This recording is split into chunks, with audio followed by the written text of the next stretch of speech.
Hello students, a very good evening to all of you. So पिछली video तक हमने discuss किया था about the theoretical concept of the Boyle's law. इस video में हम लेकर के आए हैं आपके लिए न्यूमेरिकल्स। हम 4 to 5 न्यूमेरिकल्स डिस्कस करेंगे, but almost all the numericals वो कुछ सिमिलर ही हैं। तो जस्ट आप प्रैक्टिस जितनी मर्जी कीजिएगा, लेकिन हम आपको सिर्फ बेसिक कॉन्सेप्ट्स बताएंगे और होप करेंगे कि उन कॉन्सेप्ट से आप बुक के सारे जो न्यूमेरिकल्स हैं वो सॉल्व कर पाएंगे। तो चलिए हम स्टार्ट कर रहे हैं about the numerical of Boyle's law. तो जो फर्स्ट न्यूमेरिकल हम डिस्कस करेंगे that will be a gas occupies. उन्होंने कहा कि एक गैस है हमारे पास, अ गैस ऑक्यूपाइज, वॉल्यूम दे रखा है उन्होंने कितना, 800 सेंटीमीटर क्यूब्स। अच्छा जी, under 760 mm of Hg, pressure की वैल्यू दे दी उन्होंने 760 mm ऑफ Hg। ये हमने वीडियो 01 में डिस्कस किया था कि अगर pressure in terms of height दिया है तो प्रेशर का फॉर्मूला होता है H इंटू रो इंटू जी, जहां पर हम हाइट ये वाली लेते हैं, डेंसिटी मरकरी की लेंगे, Hg का मतलब है मरकरी, और G की वैल्यू हम ले लेंगे 9.8 मीटर पर सेकेंड स्क्वायर। ये हमने कुछ चीजें डिस्कस की थी, लेकिन इसका अभी एक शॉर्टकट आपको बताएंगे, इतना कुछ याद रखने की जरूरत नहीं है। अच्छा, फाइंड अंडर व्हाट प्रेशर, उन्होंने क्या कहा है, हमें फाइंड क्या करना है। उन्होंने कहा फाइंड अंडर व्हाट प्रेशर, इसको चलो पहला वॉल्यूम और पहला प्रेशर ये है। फाइनल प्रेशर उन्होंने कहा है कितना होगा कि जो वॉल्यूम है वो हो जाए 380 centimetre cube, the temperature remaining constant. उन्होंने कहा है जो टेम्परेचर है वो क्या हो जाए, कांस्टेंट। अच्छा, जब भी टेम्परेचर कांस्टेंट, आपका माइंड एकदम से आपको याद आना चाहिए कि temperature constant it is Boyle's law, क्योंकि by the end of the chapter हम कुछ लॉज डिस्कस करेंगे, फिर कंफ्यूज होना शुरू हो जाएंगे।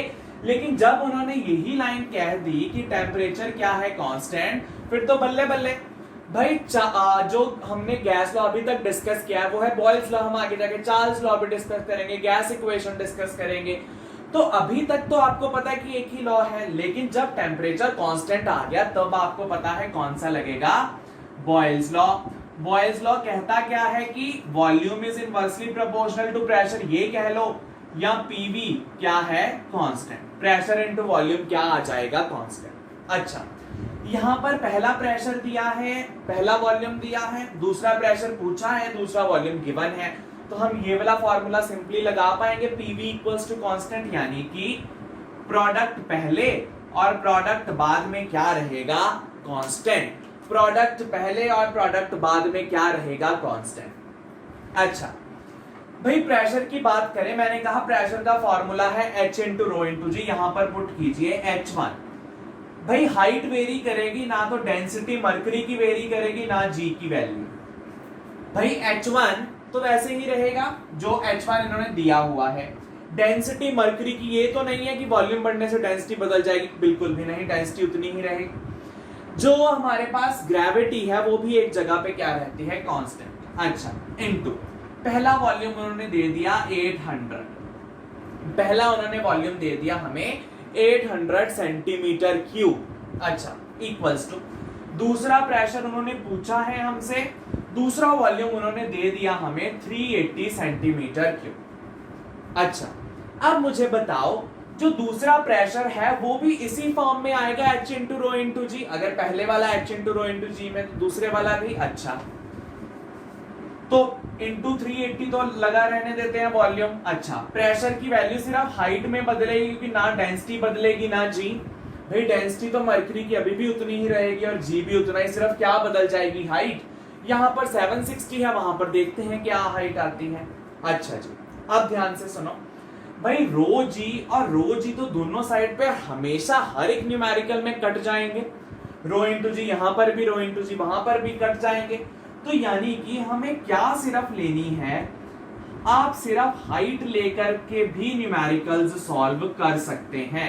वेरी वेरी इंपॉर्टेंट, आप सिर्फ हाइट लेकर भी जो ये चीज दी हुई है, सिर्फ इसी के बेसिस पर भी न्यूमेरिकल कर सकते हैं। ये फॉर्मूला आपको लगाने की जरूरत नहीं है, क्योंकि हमें सिर्फ हाइट में ही चाहिए आंसर। ऑलराइट, सो यहाँ पर हाइट ले लो, यहाँ पर भी हाइट ले लो, और रोज ही दोनों तरफ क्या हो जाएंगे, कैंसिल। अच्छा, क्या यहाँ वाली हाइट आपको पता है 760 mm? पुट कर दीजिए, h आ गया 760 mm। भाई 760 mm आया है, ध्यान से सुनिए, बहुत ध्यान से, 760 mm आया है, तो हमें क्या इसको सेंटीमीटर में कन्वर्ट करना आता है? क्यों करना है? क्योंकि यहां पर वॉल्यूम क्या है, सेंटीमीटर में, हाइट इन्होंने दे दी मिलीमीटर में। अब भाई यूनिट तो दोनों के सेम रखने पड़ेंगे ना, तो हम क्या करते हैं, लेट अस से मिलीमीटर से सेंटीमीटर की ओर चलते हैं। From millimetre let us take back it to centimetre. भाई अगर 760 mm है तो वो हो जाएगा 760 बाई 10 सेंटीमीटर्स। मिलीमीटर से सेंटीमीटर में जाना है तो डिवाइड बाय क्या कर देंगे, 10 इंटू 800, वैसे का वैसा ही। इसकी हाइट h2 इंटू 380। ऑलराइट, अच्छा जी, अब क्या करें भाई, इस जीरो के साथ ये जीरो कैंसिल हो गई। ऑलराइट, सो 2 के टेबल पर काट रहे हैं इसको, 2 4 जार 8, 2 1 जार 2, 2 9 जार 18। फिर हम बात कर रहे हैं अगेन 2 0 0, 2 9 जार 18, 2 5 जार 10। ऑलराइट, तो ये हमारे पास आ गया भाई 76 into 200 divided by 95, this will be equals to h2। So 76 into 200 divided by 95, ये हमारे पास आ जाएगी हाइट h2। और जब हम इसको सॉल्व करेंगे, when we will solve this, we will get the answer as 160 centimetre. यानी जो हाइट आएगी h2 की, जो हाइट आएगी h2 की, वो कितनी आ जाएगी, 160 सेंटीमीटर। अब याद रखना है आपको सिर्फ यही नहीं लिखना 160 सेंटीमीटर, इस चीज को ध्यान से देखिए, इन्होंने लिखा है 760 mm ऑफ hg, तो आप जो आंसर है वो लिखेंगे 160 सेंटीमीटर ऑफ hg। आप आंसर लिखेंगे 160 सेंटीमीटर ऑफ hg। ऑलराइट, इसी की रिप्रेजेंटेशन में देखना है भाई, आपको ये फॉर्मूला नहीं लगाना बार बार, सिर्फ आपको क्या देखनी है, हाइट, कि उसने हाइट क्या दी है आपको। ऑलराइट, इस तरीके से हम ये वाला जो न्यूमेरिकल है बहुत इजीली सॉल्व कर सकते हैं। ऑलराइट, फॉर्मूला कौन सा लगाया हमने, P1 V1 is equals to P2 V2, जो कि हमेशा ही सही है जब हम क्या लगाएंगे, Boyle's law, when we will discuss Boyle's law. Alright, तो हम सेकंड क्वेश्चन डिस्कस करने जा रहे हैं, अगेन वो भी इंपॉर्टेंट है। चलिए,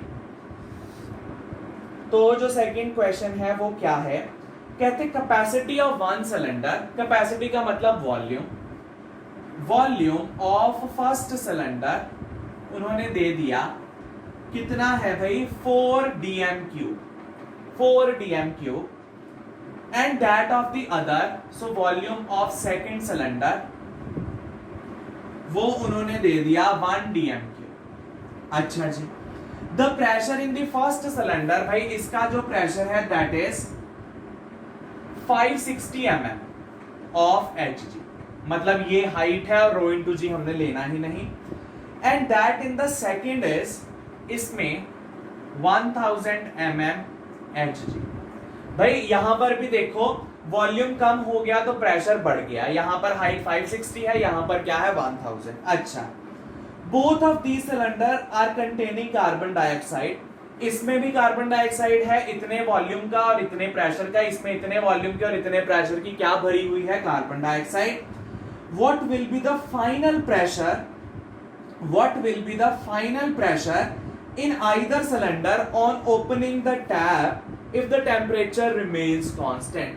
क्या कह रहे हैं वो, हमारे पास एक सिलेंडर है, हमारे पास दूसरा सिलेंडर है, इन दोनों सिलेंडर्स को हमने आपस में जोड़ दिया with by using a pipe, और उनके बीच में एक टैप लगी है। मैंने वो टैप खोल दी तो दोनों की जो गैसेस हैं वो मिक्स होंगी आपस में।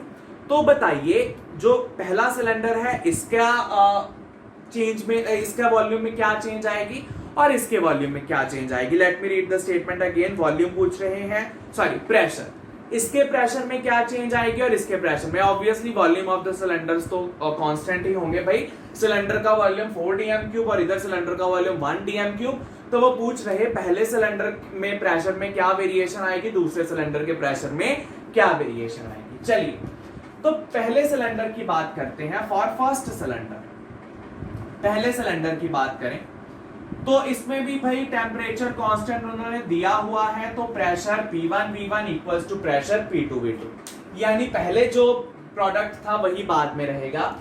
इस सिलेंडर में पहले प्रेशर कितना है 560, मैं सिर्फ हाइट ले रहा, वो कॉन्सेप्ट समझा चुके हैं। वॉल्यूम कितना है 4 इक्वल टू, जब हमने टैप बीच वाली ओपन कर दी तब प्रेशर क्या हुआ वो देख रहे हैं। वॉल्यूम क्या हो जाएगा, वॉल्यूम क्या हो जाएगा भाई, ध्यान से सुनो।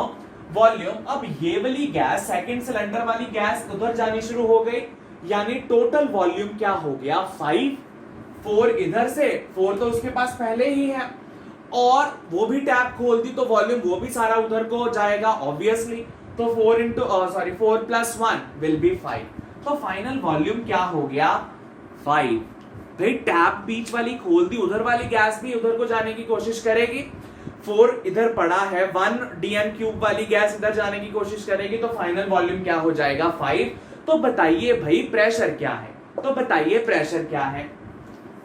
जब हम इसको सॉल्व करेंगे 560 into 4 divided by 5, this will give you the pressure.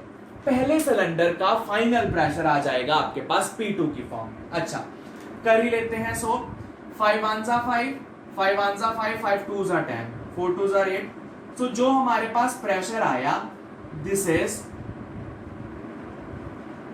448 mm of Hg। ये हमारे पास फाइनली प्रेशर आ गया किसका, फर्स्ट सिलेंडर का। फर्स्ट सिलेंडर का प्रेशर क्या आ गया हमारे पास 448 mm ऑफ Hg। पहले था 560, अब क्या आ गया 448 mm of Hg। Very very important, इस तरीके से हमने पहले सिलेंडर का फाइंड आउट कर लिया। अच्छा इसी को देखते क्या हम सेकंड सिलेंडर का फाइंड आउट कर सकते। सेकंड सिलेंडर का किस तरीके से करेंगे भाई, पहले वाला प्रेशर इक्वल्स टू बाद वाला प्रेशर, प्रोडक्ट सॉरी पहले वाला प्रोडक्ट फिर बाद वाला। पहले प्रेशर कितना है इस सिलेंडर के पास भाई 1000, पहले वॉल्यूम कितना है 1 इक्वल्स टू, बाद में प्रेशर हमें उसने पूछा है कितना वॉल्यूम। अब भाई इस सिलेंडर को देखो, यहां पर था 1 DM क्यूब वाला, इधर 4, टैप खोली तो 4 वाला वॉल्यूम इधर आने की कोशिश करेगा। यहां 1 पड़ा है, 4 और आ रहा तो कितना हो गया यहां पर भी भाई 5, कितना हो गया 5। तो P2 की वैल्यू क्या आ गई 1000 बाय 5, 5 2 10 0 0। तो सेकंड प्रेशर कितना हो गया 200 mm ऑफ Hg। ये हमारे पास दूसरा प्रेशर आ गया 200 mm ऑफ Hg। ऑलराइट, तो ये हमारे पास पहला प्रेशर आ गया, ये हमारे पास दूसरा प्रेशर आ गया इस सिलेंडर का। ऑलराइट, टोटल प्रेशर अगर उन्होंने पूछा बाय चांस तो इसको और इसको ऐड कर दीजिए, that will be the total pressure, that is P1 plus P2, that will be the total pressure. पहले सिलेंडर में जो आया वो, सेकंड सिलेंडर में जो आया वो। ऑलराइट, इस तरीके से हम ये वाला क्वेश्चन है जो वो सॉल्व कर सकते हैं। ऑलराइट, चलिए तो अब हम क्या डिस्कस करेंगे, नेक्स्ट जो अब हम पार्ट डिस्कस करने जा रहे हैं that is again very very important, और उसी पार्ट के ज्यादातर न्यूमेरिकल आपको सिलेबस में आते हैं। चलिए, उन्होंने कहा कि at constant temperature, third question है भाई, at constant temperature a gas is at a pressure, gas है भाई, अगेन यहां पर लिखा हो ना लिखा हो आपने ड्राई गैस ही मान करके चलना है। सो प्रेशर दिया हुआ है 1080 mm ऑफ Hg, ये प्रेशर उन्होंने दिया हुआ है। If the volume is decreased bye, volume is decreased bye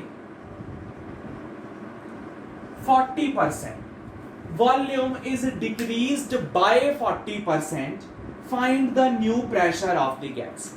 भाई volume is decreased by 40%, अब डिक्रीज कर दिया उन्होंने by 40%, यानी कि पहले अगर उसका वॉल्यूम, चलो यहां पर मान लेते हैं पहले उसका वॉल्यूम, इस केस में जब उन्होंने वॉल्यूम कुछ नहीं किया तो पहले हमने मान लिया उसका वॉल्यूम क्या है कैपिटल, पहले वॉल्यूम क्या है कैपिटल V। अब उन्होंने वॉल्यूम डिक्रीज कर दिया by 40%, volume is decreased by 40%, तो यानी कि V में से 40% ऑफ V उन्होंने कम कर दिया। वॉल्यूम इज डिक्रीज्ड बाय 40%, 40% से वॉल्यूम उसका कम कर दिया।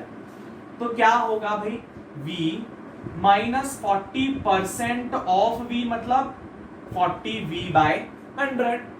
तो रह कितना गया भाई, 100 minus 40, it will be 60V by 100। Alright, 60V by 100, तो इसको हम लिख सकते हैं, एक जीरो के साथ एक जीरो कैंसिल कर दीजिए, 6V बाय 10। यानी कि अब इसका वॉल्यूम हो गया 6V बाय 10। पहले इसका वॉल्यूम था V, अब इसका वॉल्यूम हो गया 6V बाय 10। अब भाई ये तो हमें पता ही है, कुछ भी हो जाए, इन्होंने ये भी कहा है टेम्परेचर क्या है, कांस्टेंट। अगर टेम्परेचर कांस्टेंट है तो बॉयल्स लॉ का मतलब P1V1 इक्वल्स टू P2V2। पहले प्रोडक्ट बाद में प्रोडक्ट क्या रहेंगी, सेम। अच्छा, पहले प्रेशर है 1080, पहले वॉल्यूम है कैपिटल V, फिर प्रेशर हमें पूछ लिया, फिर वॉल्यूम है 6V बाय 10। ऑलराइट, अच्छा अब हम किस तरीके से कर सकते हैं भाई, ये 2 के टेबल पे भी कट रहे हैं, 2 3 जा 6, 2 5 जा 10, इसको इधर लेके चलो, 1080 into 5 bye 3 equals to P2। ये 3 के टेबल पे कटेगा भाई, 3 3 जा 9, 6 एंड दिस, सो 0, 6 5 जा 30, 5 या 15 एंड 18। सो हमारे पास प्रेशर आ गया 1800, यूनिट्स क्या है, 1800 mm ऑफ Hg।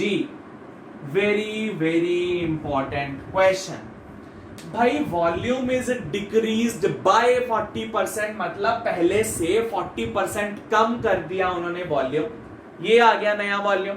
तो हमने सेम फॉर्मूला लगाया जो हम आगे लगाया करते थे कि भाई इनका जो प्रोडक्ट है वो तो कांस्टेंट ही रहेगा, इनका जो प्रोडक्ट है वो कांस्टेंट रहेगा, so P1V1 will be equals to P2V2। Alright, again an important question, और इसी के क्वेश्चन है जो आपको आपके एग्जाम्स में मिलते हैं। ऑलराइट, चलिए तो बस एक आखिरी क्वेश्चन कर लेते हैं हम, जिससे आपका थोड़ा सा कॉन्फिडेंस और बूस्ट अप हो जाएगा, हम मान करके चलेंगे।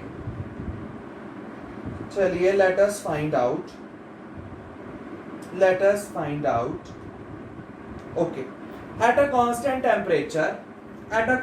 temperature, fourth question, temperature constant कह दिया, volume of gas is 400 centimeter cube at a pressure of 760 mm of Hg। ये उनकी initial conditions पहले वाली आ गई। कहते if the pressure is increased by 25%, अब उन्होंने प्रेशर को इंक्रीज कर दिया 25%, तो बताइए वॉल्यूम किस तरीके से चेंज होगा। प्रेशर इज इंक्रीज्ड बाय 25%, तो बताइए वॉल्यूम में क्या फर्क पड़ेगा। अगर प्रेशर इंक्रीज हो जाएगा तो वॉल्यूम पर क्या फर्क पड़ेगा।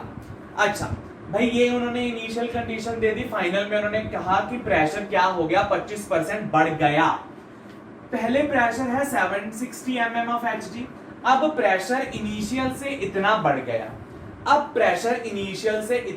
गया, भाई इसको आप इस तरीके से भी कर सकते हैं, 760 प्लस 25% ऑफ 760, यानी कि 760 प्लस 25 बाय 100 ऑफ 760, और इसको आप सॉल्व करते जाइए।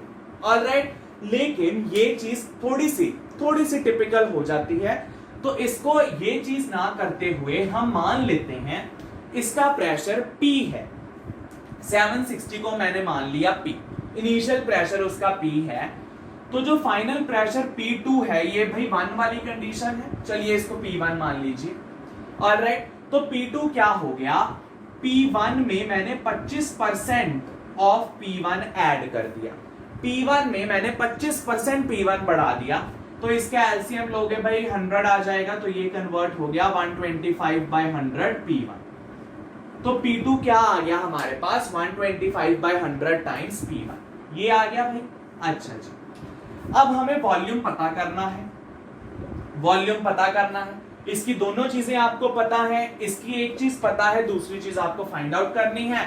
टेम्परेचर उन्होंने पहले ही कह दिया कांस्टेंट है, चलिए बिना सोचे समझे P1V1 इक्वल्स टू P2V2 कर देते हैं।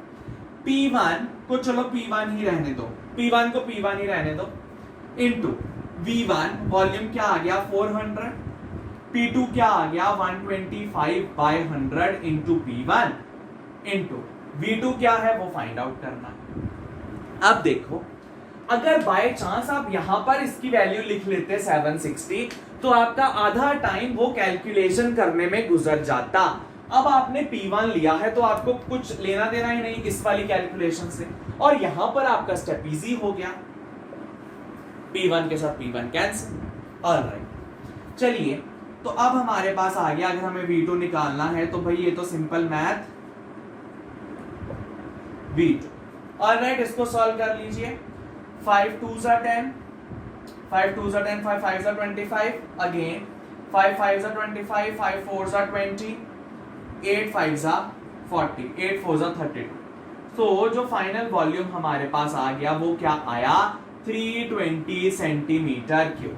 अच्छा, आप एक वेग सा गैस भी लगा सकते, आप एक गैस भी कर सकते, भाई प्रेशर उन्होंने इंक्रीज किया, प्रेशर इज इंक्रीज्ड बाय, तो अकॉर्डिंग टू लॉ वॉल्यूम आपका घट जाना चाहिए, अकॉर्डिंग टू लॉ वॉल्यूम आपका घट जाना चाहिए। अगर प्रेशर बढ़ेगा तो वॉल्यूम घटना चाहिए। क्या वॉल्यूम घट गया? बिल्कुल, पहले 400 था अब 320 है। मतलब आपको एक छोटा सा आइडिया हो गया कि हाँ मेरा आंसर करेक्ट हो सकता है।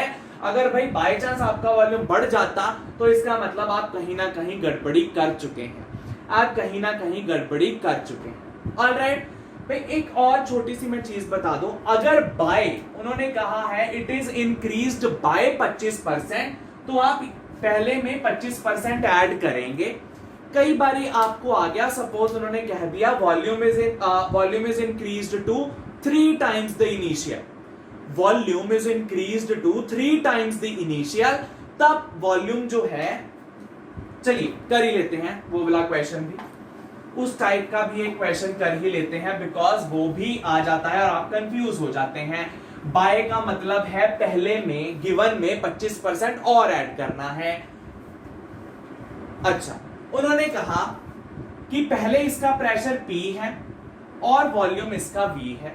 थोड़ी देर बाद उन्होंने क्या कहा, pressure is increased to 3 times the initial pressure, pressure is increased to, भाई इस चीज का मतलब समझिएगा, टू मतलब कि बस बढ़ा दिया है पहले से, पहले में नहीं बढ़ाया, पहले से इतना बढ़ा दिया, पहले में कुछ ऐड या सब्ट्रैक्ट नहीं किया, पहले से इतना बढ़ा दिया, 3 times द इनिशियल प्रेशर।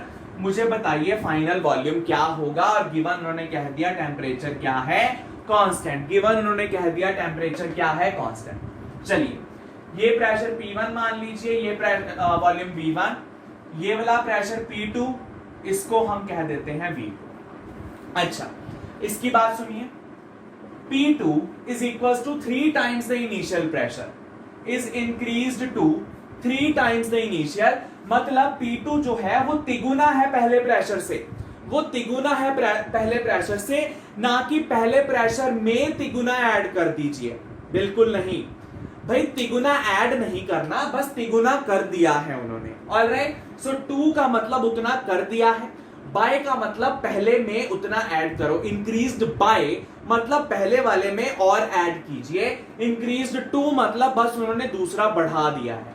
अच्छा, P2 is 3 times P1 और वॉल्यूम V2 हमें फाइंड आउट करना है, temperature constant, Boyle's law, P1 V1 equals to P2 V2, भाई P1 P1 ही, V1 V1 ही, P2 3 times P1 और V2 हमें फाइंड आउट करना है, इनटू लिख लो, इनटू V2। अच्छा भाई, P1 के साथ P1 कैंसल, V2 क्या आ गया, V2 आ गया V1 by 3, यानी कि जो फाइनल वॉल्यूम आया V2 वो पहले से क्या हो चुका है, 3 times रिड्यूस। जो फाइनल वॉल्यूम आया है वो पहले वाले से, पहले वाला V1 ही है, पहले वाले से 3 times रिड्यूस हो चुका है। ऑलराइट, तो इस तरीके से आपके ऑलमोस्ट सभी तरीके के जो सवाल हैं वो कवर हो जाते हैं about the boils law. Alright, so by this we have completed the theoretical as well as the numerical part of the Boyle's law. In the next video we will start with a very important next law as Charles' law.